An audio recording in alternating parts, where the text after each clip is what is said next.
Hello and welcome to the FDT-TV podcast. Today is a day of football where the Premier League seems to have imploded a little bit. Manchester City have been sanctioned with lots and lots of problems. Jesse Marsch has lost his job at Leeds. Sean Dyche has done a wonderful job in 4 days in charge at Everton.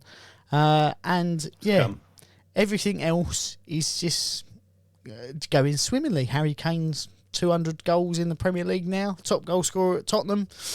And David Moyes is still going strong at West Ham. But Mike, how you doing? Yes, not too bad, mate. Not too bad. A little bit bitter from the weekend's results. Sean Dyche, if you're listening, I doubt you are, but if you ever do listen to this, you're a bastard. But again, a little bit of soft spot for Everton. Obviously, I'm sporting the shirt behind us from a previous forfeit from one of our good friends. And I think it's brought me a lot of luck this year, but I think it's brought a little bit too much luck at the weekend, and I'm very disappointed. But other than that, some good results around us, which I suppose isn't the end of the world. No. So we'll live with that. So the real question is though, Mike, when Everton should have been 3-0 up at half time, did you swap shirts? Put the blue one on. You didn't? Oh, I'm disappointed. No, I didn't. Unfortunately, it literally stayed there. I was in the red one. Just pointed over my shoulder. Yeah, I was in the red one in the front room watching it.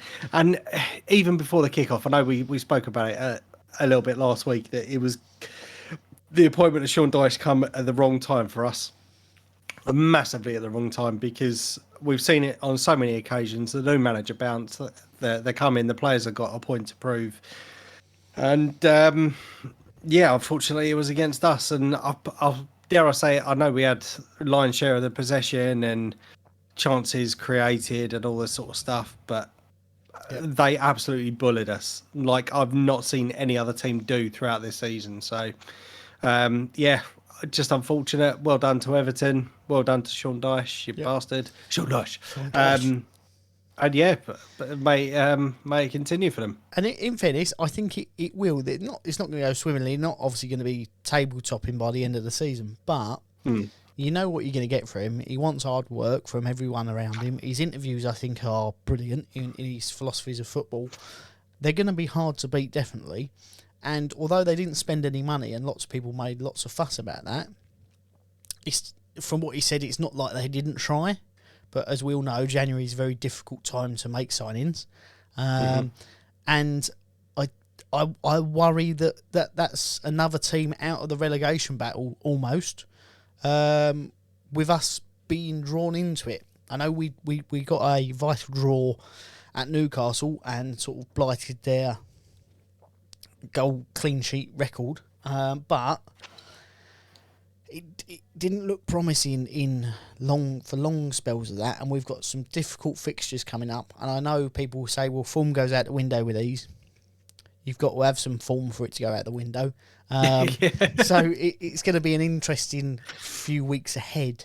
But I think we shall start with Jesse Marsch. I think he's in some senses, they've done it in a way where to try and fly under the radar of the Manchester City news breaking, because it's not been the headline that Jesse Marsch has been sacked. He's been there for a year. He's gone. They lost to Nottingham Forest at the weekend, 1-0. And it's a strange one, I think, considering how much they backed him in the January window. They bought in Weston McKennie from Juventus, a record fee, and they bought in someone else as well. And then to sack him the next game, it's just a bit of a shock. I mean, his record, 37 games, 11 won, 10 draws, 16 losses, win rate of 30%. He kept them up last year. They're not doing terrible. But yeah, they've spent the best part of £47 million plus loan fees in January to then be sacked the day or the game after. Rumours that are going to bring back, I was going to say Ranieri, but not Ranieri. Rumours are going to bring back, whatever his face is, Bielsa, Do you think that that's a step forward, or do you think that maybe they need to go in a different direction? It's a difficult one to answer, that one, because I think if you look at the West Ham example, I think it's a perfect example. I think things will go rosily for a bit, but ultimately you could end up in the same position. And the reason he was sacked the last time is because they weren't getting results. Yeah.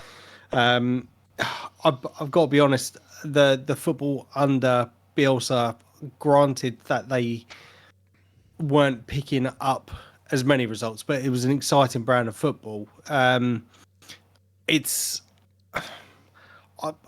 I suppose it depends on what possibly is going to change between the last occasion and this occasion to warrant him coming back. Yep. I know, I suppose the language barrier could be an issue, but obviously within his first tenure at Leeds United, there were times where it was like watching, I don't know, some Spanish football, some tiki-taki giants and all this sort of stuff. Whereas at the moment, I suppose they don't really know their arse from their elbow. Yeah. And I think they're proving in their results as well. So it could go either way. I think from listening to TalkSport at the time that Bielsa was sacked, I know there was a lot of Leeds fans that were calling up saying that they think it's unfortunate that Bielsa was getting sacked. So the fans may welcome him back, but there's always going to be that division in there. There's going to be the ones that kind of like call for his head before he's even took charge again. But at the same time, there's going to be other fans that are going to be so happy if he does come back that he is coming back. So yeah, it's a bit of a strange one for me. I personally wouldn't go for a manager that we've had to try and turn things around if they weren't successful in the first instance. Yeah. That's just my personal opinion. Yeah, I mean, I think that the West Ham case with David Moyes, the first time he left, they didn't sack him as such. It was the end of his contract, and they said, right, we're going to try and go for this big star-spangled name and see if that works. Actually, it didn't work, so let's go back to what did. So, yeah, it's a difficult one because, say, under Bielsa, Leeds could beat you 5-0 or you could win 5-0, and it just depended on what way the wind was blowing. So, yeah, interesting times. It's obviously they are on the same points as Everton, sitting just above the relegation zone. And with that happening, we're now over halfway in the season. People start to get twitchy with, we're going to go down. Losing to a team you would say are rivals in that relegation battle, giving them an advantage, obviously is probably what got him the sack. If they'd lost to a top of the table side, I don't think he necessarily would have gone. But yeah, just interesting to say Leeds do have a game in hand on everyone around them, so they could shoot up the table again, but they need to find an identity fast, I think, is more the case. Yep. Speaking of identities, there is one man who is very identifiable, not in all cases, but most of them. Harry Kane. He has become Tottenham's top goal scorer of all time. 267th goal for the club, breaking Jimmy Greaves' record, which stood unmatched for more than 50 years.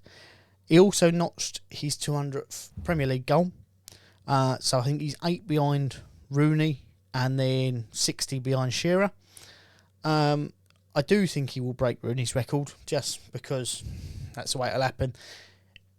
That said, will he get 8 more goals this season, or will a move be on the cards in the summer, meaning he won't get second place? I don't know. I'd like to hear your opinion on that. But if I'm totally honest, I don't think he's breaking Shearer's record. What's your views? Okay, so he's 29 at the moment, isn't he? He's got, I think, 18 months left on his contract. I have heard rumours, I don't know how true these are, but that he is open to extending his contract at Spurs. Now,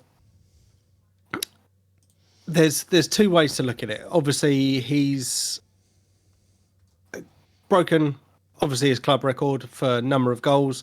I don't think he's too far behind the England top goals, or has he already broken it? Am I completely Forgetting that? I don't. I think he's 1 or 2 away from. Okay, so he's more than likely to break, if not already broken, Wayne Rooney's record for a number of goals, and still hasn't won a major trophy. Yeah. I know there have been rumours that Manchester United are interested in Harry Kane. With 18 months left on his contract, I suppose he is still going to command a fee, but it may be the case possibly because let's face it, he's going to get either one more big move or one more big contract at Spurs, and he's aging. He's probably at his peak right now in terms of physicality and all this sort of stuff, and I think within 1 or 2 years he's going to be kind of on the back end of it. So personally, I think he needs to move. Because whilst you have got the greatest goal scorer for your club and your country, people aren't really gonna. Well, no, I tell a lie. People are gonna remember you because you do have those accolades about you. However, it could be one of these occasions where he's the greatest striker of all time that hasn't won anything. Yeah. And I do think that he wants to get those winner medals under his belt.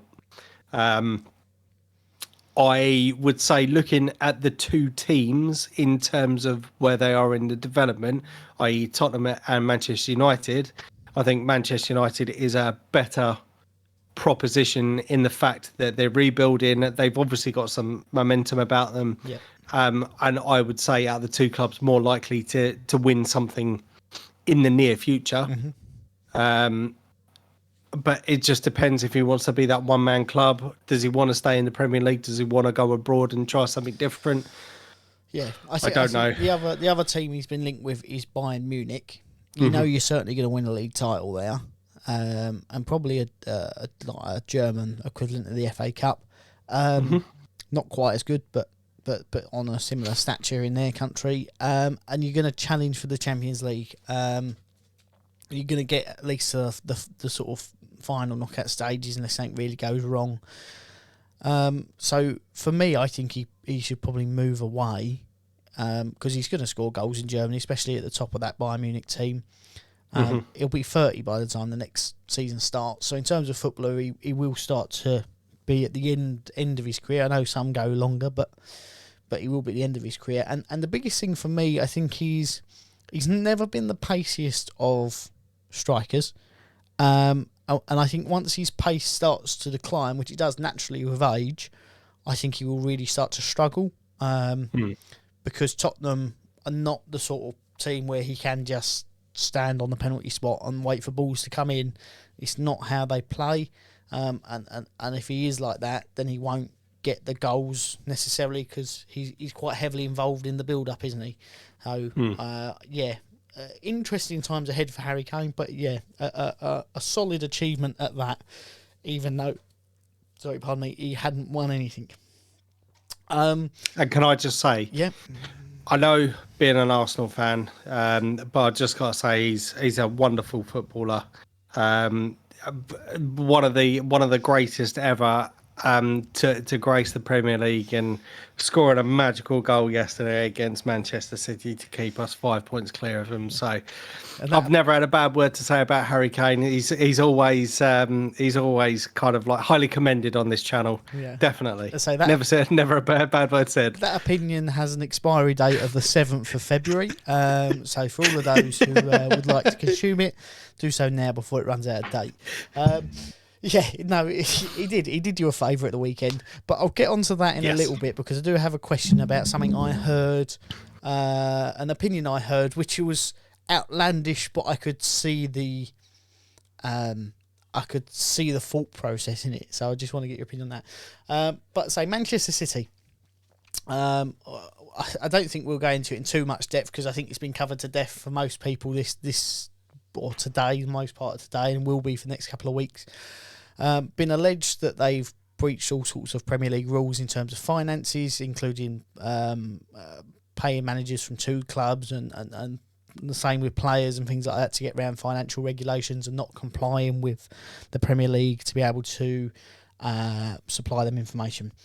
It sounds like it's been being investigated for a long time, and it will rumble on for much more. So the highlights are a hacker got hold of some emails, gave them to a German magazine who printed them over a number of clubs.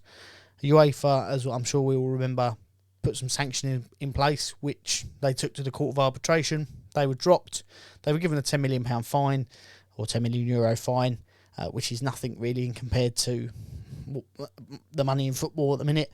And yeah, so it's in line with that. Similar accusations and stuff. It can't be time barred because that's the way the Premier League bylaws are written. But it sounds like it's going to be rumbling on for some time.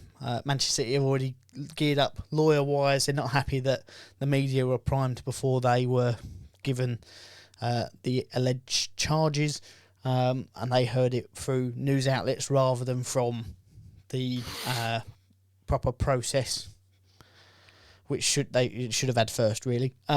So yeah, I think it's going to be rumbling on for ages, but potentially points deduction. So I think the earliest we're going to see something is next year.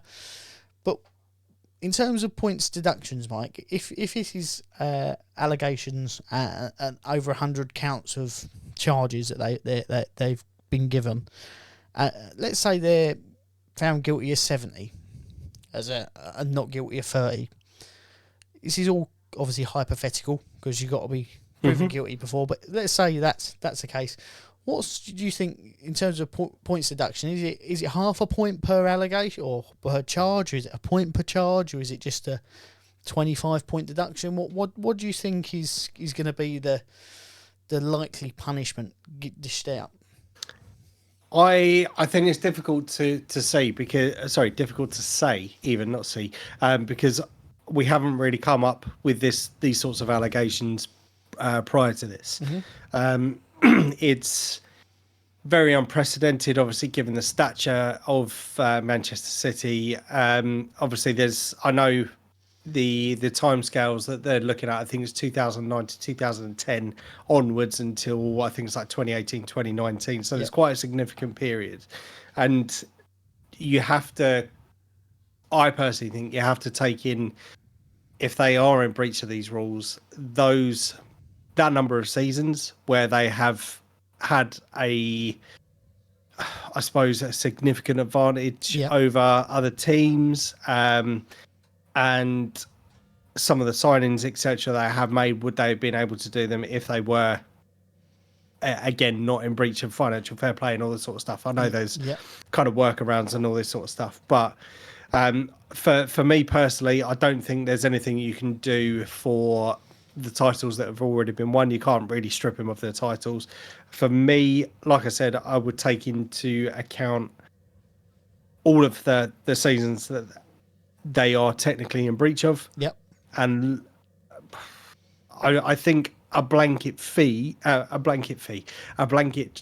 deduction of points will be all that's dished out to them. What that value of the fee, I keep saying fee, the value of the deductions, I think is very hard to say. I mean, I suppose you could draw some comparisons to other leagues where there's been similar incidences such as this, and probably apply the same sort of values to that, I guess. But I reckon anything less than 20-25 points, I think, will be an insult to other clubs. And obviously I'm not just saying that given the position that we're in, because I know it's one of our best shots that we've had for quite a while, but yeah, I think anything less than that, where you look at teams that have been outdone, I know it's slightly different, but for poor decisions from match officials and all that sort of stuff, and it's cost them significantly, i.e. being relegated, etc.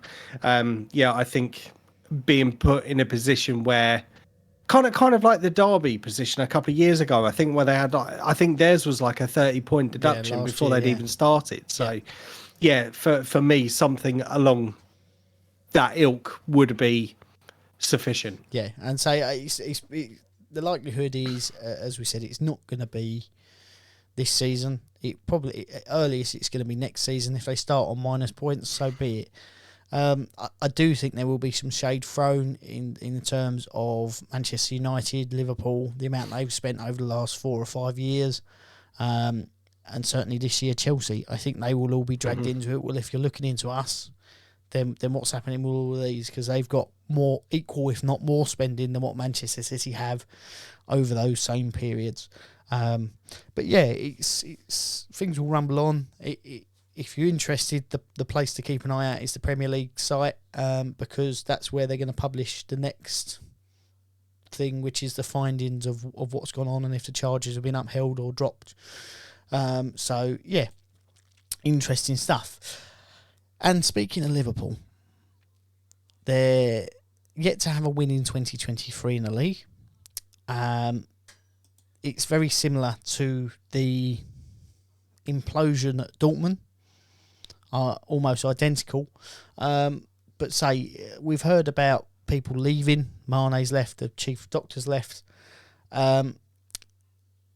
Where Liverpool were so successful, they had a trinity of people. They had Jurgen Klopp, they had a guy called Edwards and a guy called Gordon.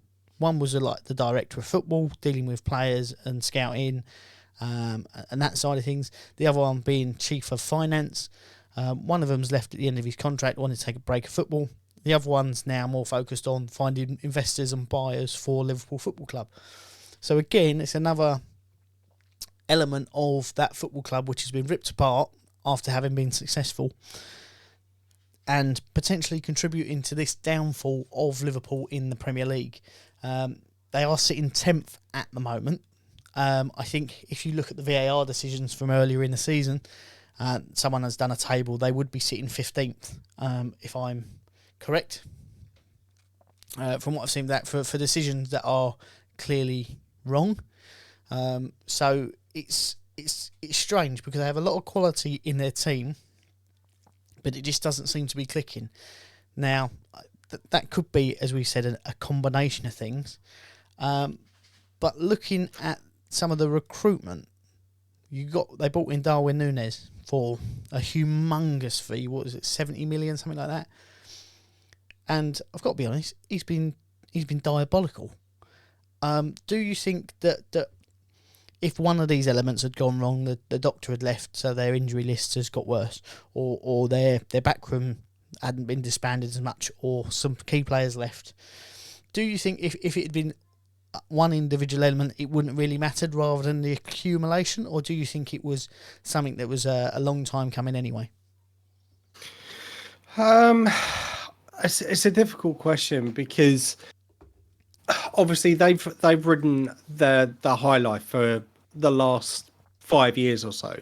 They've done extremely well in terms of competitions that they've won. They've won a Champions League, they've won the Premier League, they've won the FA Cup, they've won the Carling Cup, and dare I say it, some stupid probable pre-season jobbies. However, I think it's got to be a culmination of everything that's just made them go bang, because I don't understand how you can be a team that's challenging not only for the Premier League, but getting into the latter stages of the European competitions and also the domestic cup competitions to falling off the face of the earth. Yep. I know, obviously, they have been hit with some significant injuries this season, but I mean, isn't that the idea of making the recruitment and developing your academy, that you have that backup? So should you get into those positions now, again, I suppose you could kind of caveat that with, if you've got multiple injuries in multiple positions, you can't obviously have 4 Virgil van Dijks within the team. I know that. Mm-hmm. I'm not stupid. Before anyone starts listening to this comment and thinking, well, you can't have everyone in that team, can't be quality. But everyone's been waxing lyrical about Liverpool and their strength of depth for the last 5 years. because there have been times where they have been hit with injuries and they've managed to see it through with the players that they've got. As you mentioned last week, they've got an aging squad. Yeah, and yes, I know they've made a couple of recruitments in this season, obviously with the recruitment of Cody Gakpo and, as you said, Darwin Nunez. But even looking at the start of the season, everyone was going on about how good Nunez was going to be. It was going to be the replacement for Firmino and all this sort of stuff. And then you started seeing not only his efforts in weekly games, but training footage as well, where he's missing absolute sitters. And I think it was a massive gamble for them. In fact, I'm just going over old ground that we've been speaking about the last couple of weeks, but it's a massive gamble for someone that was doing very well in the division that he was in. I think you said the Portuguese division last year. Inflated prices, and but again, I suppose with that price tag there comes an element of pressure, because you have to obviously start hitting expectations, otherwise people are going to label you a flop. Yep. I mean, I know you can be a flop for a lot less, but I think there's that unfair expectation. You look at Pepe, for us, obviously it was our club record signing, and it was, I wouldn't say a monumental flop, but he was definitely not pulling up trees. Moments of brilliance and got us out of some sticky situations on a couple of occasions, but was never that level of consistency. But you're right, he's absolutely diabolical. But sorry, just going back to your question, I think it's a combination of things. Wow, what a waffle! Well, see, here's the thing: when you look at Liverpool as a club, historically, obviously, a big club, and it goes back to that thing of big club, huge club. Do you know what I mean? But when you look at recent history, barring the last few years, and that one Brendan Rodgers year they came second, you have to go back to 2008-9 before you start getting them being a top 5 club. Between then and now, or let's say between 08-09, or sorry, 09-10 and 15-16, they were a mid-table side. And Liverpool fans, I'm sure, remember that. It's not like it's unheard of territory that they're being a mid-table side. And I know we talk about this big six and whatnot. I'm not really sure where that comes from, because for a long period, Liverpool haven't been at the races. They've had a purple patch recent years where I think a lot of clubs have fallen off. You think Alex Ferguson leaving, Wenger leaving, that's a huge change. Now, you take 2 clubs out the race straight away. Do you know what I mean? Obviously, Chelsea are away again recently, have been there or thereabouts. But I think when you take out all those big names and you have a manager who's had a lot longer a run in the game to be able to come in and do this high press in times of change, that's what they've capitalised on. I think when you look at it over the wider picture and a longer period, I think now Manchester United are coming back from things. Arsenal have found their way again. Obviously, Tottenham are getting bigger and better from what they were, because again, they were a mid-table side. They were the best of the rest, sort of thing. And a number of clubs that you would say are normally up there in that mid-table ranks are playing poorly. They've capitalised.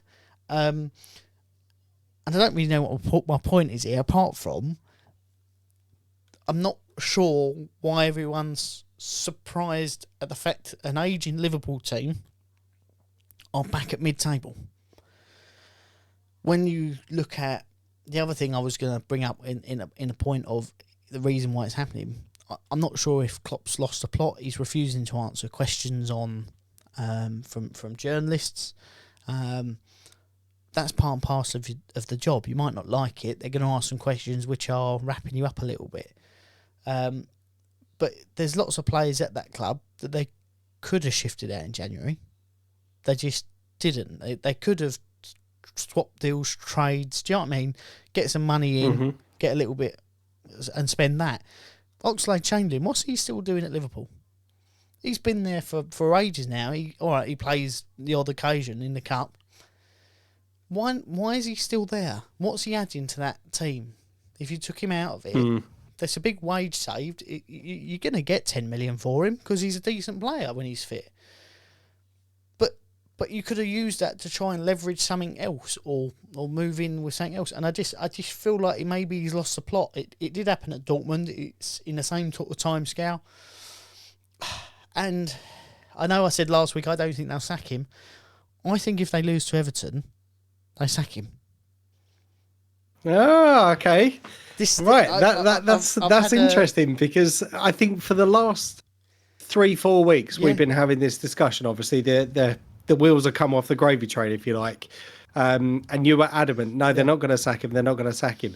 So I was actually going to pose a question to you on this with not so much are they sacking him, but would you be surprised if he left the club?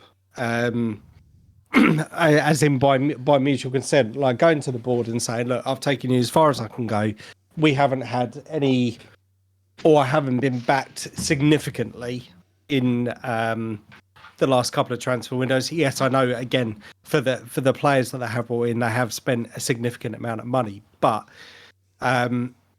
would you be surprised if he did quit? Or are you now of the opinion that he will get sacked? I don't think he will quit, only on the basis that that's a huge payout he'd miss out on. And as a top level manager, which you'd have to describe him as, he has been there, done it. He's won everything. I think he will always back himself to be able to get out of the nosedive, so to speak. He couldn't do it at Dortmund. You would have liked to think he learned from those mistakes. Clearly, he hasn't, because we're ended up in the same situation. I don't think he will resign. I think there will be people calling for his head if they do lose to Everton. And I think at that point you go, right, let's go out and get someone else. Well, Allegri's still at Juventus, who are been docked points. Let's go and get him. We know he can do a job. Sarri, or what's his name? Sarri, who used to manage Chelsea, can do a job, play passy football. That's what we want. I could even see Mourinho going in there, do you know? It's Or you go, Guardiola looks like he might want to leave. Let's get him in. Do you know what I mean? Capitalise on those little bits. They've not got a bad squad. Don't get me wrong. I'm not saying they're terrible, but they're not what they are. But having be sitting dead 10th, not looking like they're going to do anything. 3-0 against a really poor Wolves side, you would say, who are lacking in confidence. Then you've got to play Everton. You lose to them. They could end up bottom half of the table. Do you know what I mean? Before too long, and then it's only a short sight. They've had the rub of the green with VAR. That's what we're saying. Like had they been sitting 15th, they're in a relegation battle. Had VAR not been about, and yeah, I just at that point I think you have to go. Well, hang on, the guy who's been in for a week and a half has dismantled us as a local rival. We've been, and this is a case like if Everton play the way they did against you, and they always step their game up against Liverpool. I know it doesn't always go their way, but they do step their game up. If the guy who's been in a week and a half can beat the project of a man who's been in for 7 years, and it's not a case of, all right, I've been in a year, I need 2 more transfer windows to be able to get players out, and you've been there 7 years. That's your club from top to bottom. If the new guy comes in and beats you with a team that hasn't had any of his own signings in, that have been wayward all season, I don't see the argument for keeping him. He's not the man to bring you back. But yeah, that's my opinion change for the month. I'm sure, I like it. I'm sure when they lose, I'll go, oh no, they didn't really mean it. But yeah, so that's the things. Right, what is next? Chelsea. I've bought in £600 million worth of players since they were bought. New British record signing in Enzo Fernandez, who everyone said looked mustard in their 0-0 draw at Fulham. I don't know how you can look mustard in a 0-0 draw.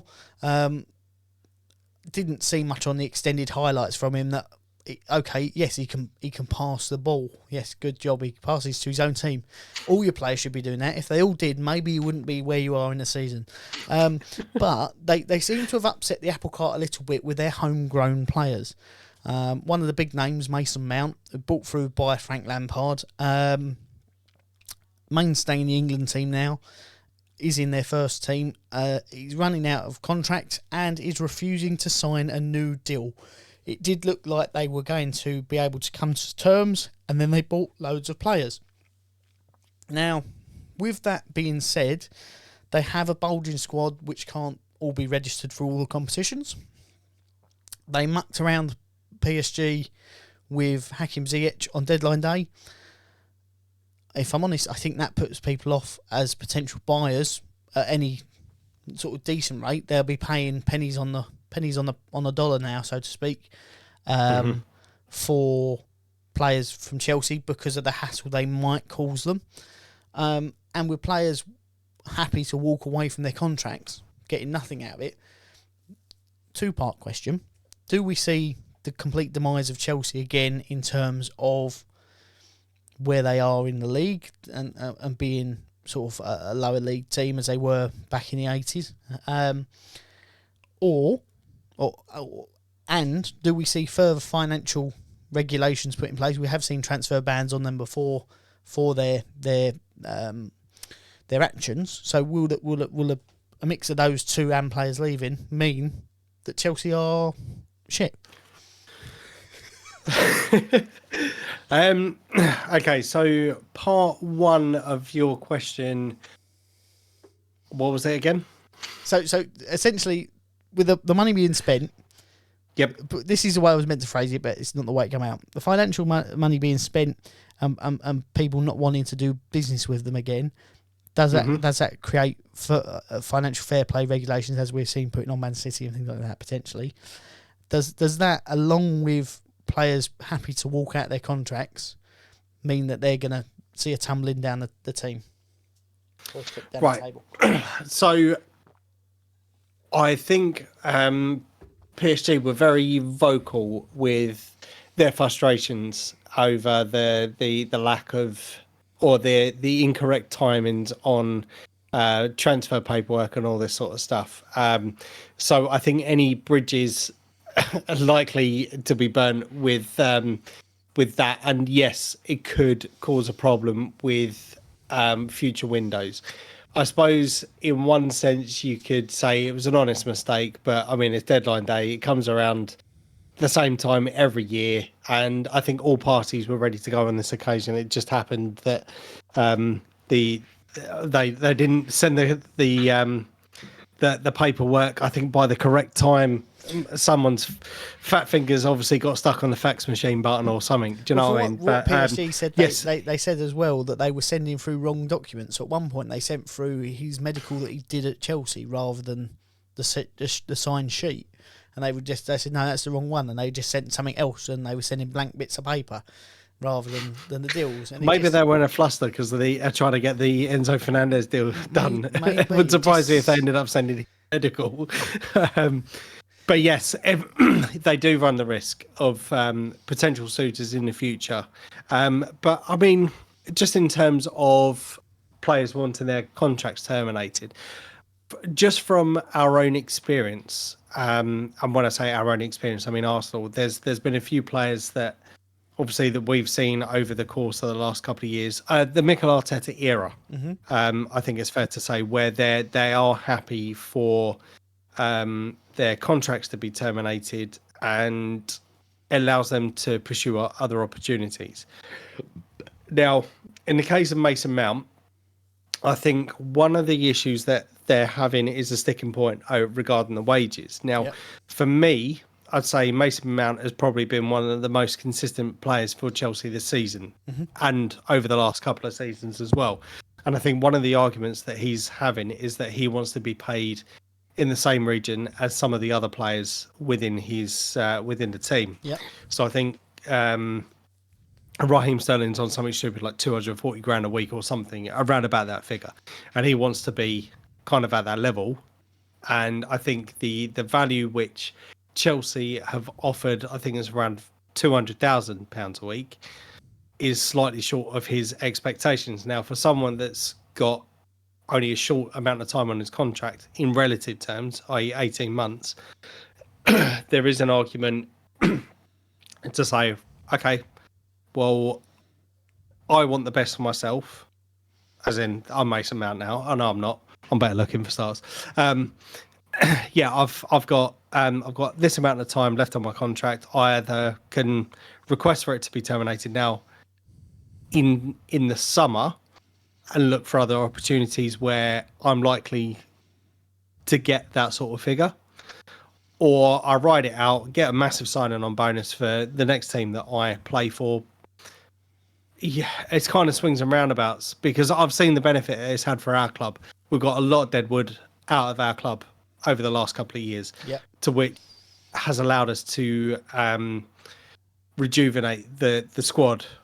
So I wouldn't necessarily say it's detrimental for Chelsea in the long run, especially with the caliber of player that they brought in and the wage structure they brought them in on. I wouldn't necessarily say it's a bad thing, but the other side to that is you've spent quite a significant amount of money on these players, offering them ridiculously long contracts, and therefore you're going to have to rely on those contracts, because at the end of the day, the players have got a contract with the club. Even if they're crap, they're kind of stuck with them. So, yeah, I wouldn't necessarily say the contract business or the termination part isn't necessarily detrimental. They could potentially see some good players go out, but I don't think, from what we have seen of them already in the Premier League, and also, I know it's only hearsay, but from what they've been able to produce in other countries, they are quite exciting young prospects to the game. Give them a chance to develop, it could work out more beneficial for them. I think the bit that gets it for me is, if he's being mucked around, he seems like quite a well-liked player by a lot of the England squad. Obviously, I know each player's different, but he's of the younger generation of players. Another big one coming out of contract, Declan Rice, who Chelsea have been trying to sign for a little while now, a number of seasons, is his best mate.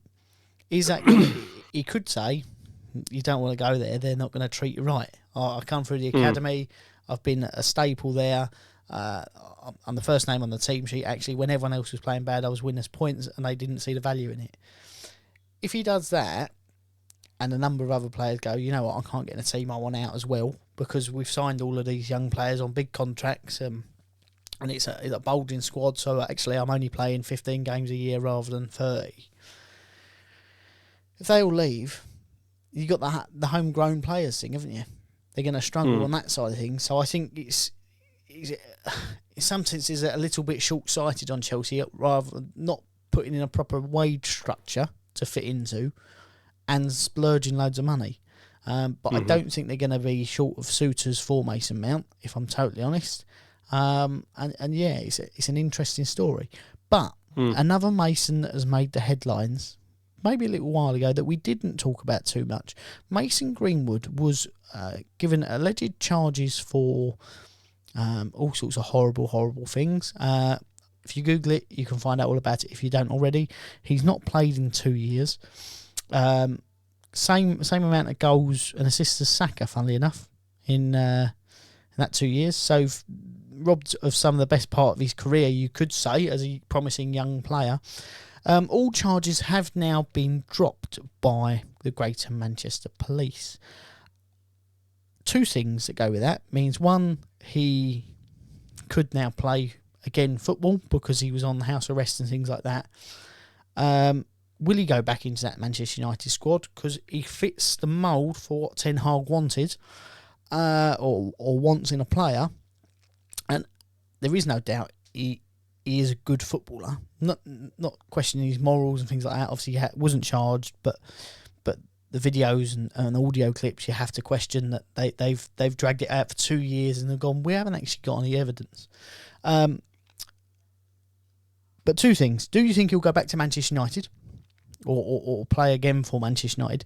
And two, do you think there'll be some action on his part against the Greater Manchester Police for robbing him of, one, a reputation, and two years of his career and a lot of money? One, it's a hard one, because do you know what? I'm really reluctant to say what I was going to say because we don't. Sorry, I don't mean that in a jokey sense. I mean, it's difficult because when you have all these allegations, yeah. I mean, I want to just draw back to, is it the Ched Atkins? Ched Evans. Ched Evans, thank you. A couple of years ago, obviously was put in prison for being accused of rape and all this sort of stuff. Now, it then came to light he was new evidence from the trial and was found not guilty for these crimes. So it was a, dare I say, a disgusting accusation for punishing someone in that sort of position. Obviously, he's gone to prison. It's another one likely to have lost the best years of his footballing career. His reputation is always going to be damaged going forwards. Even though he has been found guilty, there's still going to be that minority of people that are going to hold him against him, i.e. opposition fans, etc. Now, in the case of Mason Greenwood, I think with the evidence that they had was enough to charge him initially. However, they've not been able to prosecute him because of some of the evidence for key witnesses have been or have pulled out of the investigations, etc. So for me, that the charges have been dropped, I wouldn't necessarily unfairly or fairly. It's a hard one to kind of answer, area, isn't it? Certainly from a club aspect, obviously we know he was suspended from Manchester United pending the investigations. And I suppose technically, now that the charges have been dropped, he could go back in to the Manchester United team. I've already seen that Nike have pulled out of the sponsorship contract with him. I don't know, obviously, the monetary amounts handed in that, but I would say from a reputational standpoint, I don't think he's going to play football again, if I'm being completely honest. Fair enough. Yeah, I would be very surprised if Manchester United bring him back in, given the size of the club that they are, and given the nature of the accusations. And the fact that we're already seeing sponsorship deals pulling out of that contract, I think is bad news for Mason Greenwood. And I think, unfortunately, it's, say, rightly, wrongly, whether you agree with it or not, we try to be as impartial as possible on this. He's not been found guilty of anything, but mud sticks. We see it with Johnny Depp. Everyone dropped him apart from one thing. He won his case, and all of a sudden people come grovelling back. It's a difficult one, and unfortunately, I think he has made some mistakes in his life. I'm sure he will admit that. I think maybe the money went to his head. It might have done him a good thing, being in the centre of that, to go, actually, I need to reassess what I want to do with the position I'm in. But it's a hard one because he is such a talent. And as you said, Ched Evans come back. I think it was Sheffield United he went and played for again after the fact, certainly initially. But it's never forgotten, is it? It's always there. And yeah, interesting times ahead for him in terms of what he will now go on and do or not do, one way or the other. Let us know in the comments whether you think he will play for Manchester United again. And that leads us on to finally the predictions. So each week we make some predictions, sometimes very outlandishly. For the cup sitting behind me, it is 3 points for a correct result, for a correct score, 1 point for a correct result, and no points for the wrong result. Usually we do West Ham and Arsenal, and any big games that come up in between. So last week it was obviously West Ham, Newcastle, and Arsenal, Everton. So Mike, what were the predictions for those games? Okay, so cast your mind back. If you want to go back and check out the episodes, the predictions normally come to an end. So even if you're not interested in the main bulk of the topics and you're only interested in our predictions, I can't imagine why you would be. But skip towards the end and you'll hear them. I quite wrongly predicted for an Arsenal 3-1 win. I think you were a little bit more conservative and went for a 1-1 draw. For me, I should have kind of listened to my heart, because I think throughout the episode I was spouting all this crap about Sean Dyche coming in. It was going to be detrimental to us, but given the form that we were on, I would have liked to think they would have taken a bit of time to adjust to his philosophies. Obviously proved wrong. We lost 1-0 as we mentioned earlier. So 0 points for me and 0 points for you, because you predicted the draw. Yeah. Going on to the Newcastle West Ham, we both had a 2-0 win to Newcastle on this one, and I was a little bit reluctant to change my prediction, because I thought you were going to get an absolute drubbing. Obviously the score was 1-1, fair play to West Ham, but like I said, both predicted 2-0, so no points there. So the table stands as it is, no change there. I think I'm on 40 points and you're currently on 36, so there's a 4-point gap at the moment. Yeah, scores stay as they are, mate. Yeah, and the worst bit about it is as they are. Is when I speak 34 points, not 36. Yeah, when I speak to my missus, like the weekend before, or a couple of days before the weekend, I say, this is going to be this is going to be that. And I always get it right. I need to channel that energy to appear now rather than in 3 days' time, because it's useless at that point.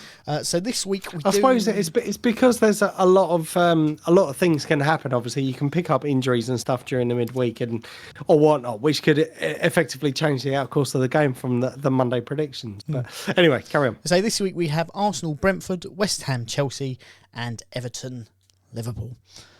So I think we should, if I'm totally honest, or I say Liverpool, Everton, because Liverpool at home, we should go with Arsenal first, because you are top of the league. So, Mike, what is your thoughts on Arsenal versus Brentford? Firstly, I would just like to call out all of the Arsenal fans who have been bad-mouthing Arsenal and saying that Arteta should be sacked, and all the crap that has come with the loss over the weekend.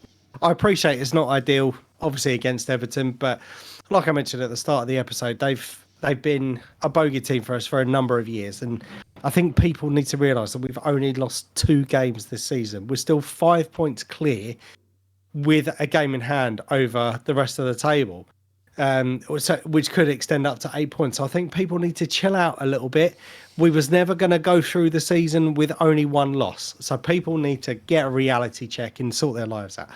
Anyway, moving on to the Brentford game.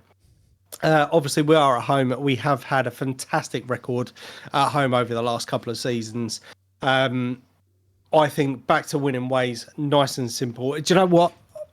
Just very quickly, there's been a couple of players that I think have got maybe a little bit fatigued over the number of weeks where we've had pretty much the same starting lineup for pretty much consistently over the course of the season. So now that we've brought in reinforcements, I think we need to see possibly either one of Martinelli or Saka rested, and give Trossard a bit of a run out.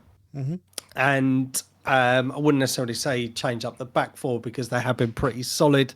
And maybe give Jorginho a bit of a more of a run out as opposed to a bit of a cameo. I think Arsenal to win 2-1 on this one. Ooh, interesting. Different to what I thought. Brentford are high flying in 7th this year and playing very, very well. Seem to know where the goal is a lot over the last few games. I know they drew to Leeds, but I can see this as a score draw. I'm going to go for 2-2. Okay. That leads us on next then to West Ham, who are sitting firmly in 16th place, who take on the worst club in London, Chelsea. Well, not according to the table, but according to all the other facts. Chelsea are awful. They're not playing well. I think they will start to gel, but they've had a lot of 0-0s. I don't like the fact that we, over the last few weeks, have had the least shots on target in every game. And I just feel like at some point that Chelsea team is going to start to click into place. There is a lot of quality about it. I just hope it's not this game. I'm going to go for a 2-1 to Chelsea. See, I've got that written down already. I've already Chelsea. However, I think you're. In fact, I am going to change my prediction this week. Obviously, you've mentioned they have had a bit of a torrid run this season. Obviously, the changes with Graham Potter at the wheel. It's a bit of a strange time for Chelsea. I have changed my prediction. I'm going to go for 1-1, I think, on this one. There's a little part of me doesn't think we're going to score, but we'll wait and see. And then we see... Got to be optimistic. Yeah, we see Everton wander across that park over to see Jurgen Klopp and his windy pitch. Interesting fact, right? Here's something I did think about while I was meant to be sleeping last night. They're a stone's throw away from each other, right? Mm-hmm. I've never once heard an Everton manager say we lost because it's too windy. Why is it so much windier where Anfield sits, considering it's got a high-sided stadium, than it is wherever Everton is? Just food for thought. But Mike, I'll let you take the lead on this one because you are leading our table as well. So what's your thoughts on Liverpool versus Everton? I know where I want to sit on this one. Excuse me. Sorry. Frog in the throat.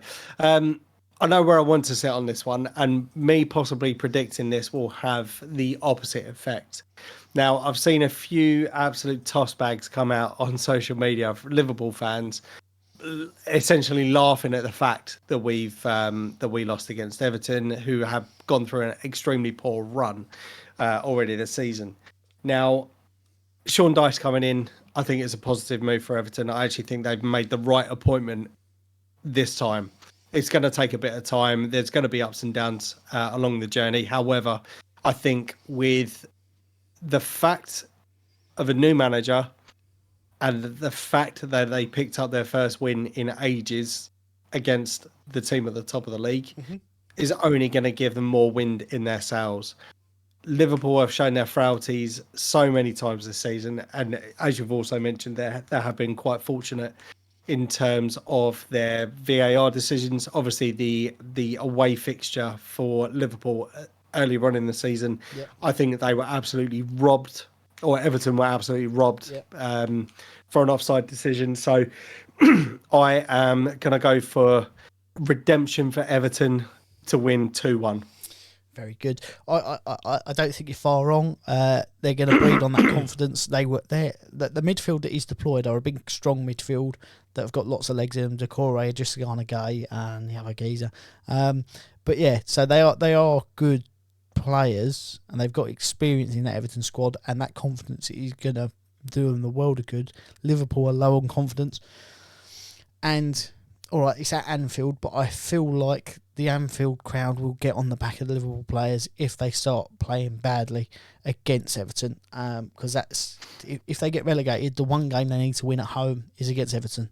If that's the only win all season. So I'm going to go for another 1-0 to Everton.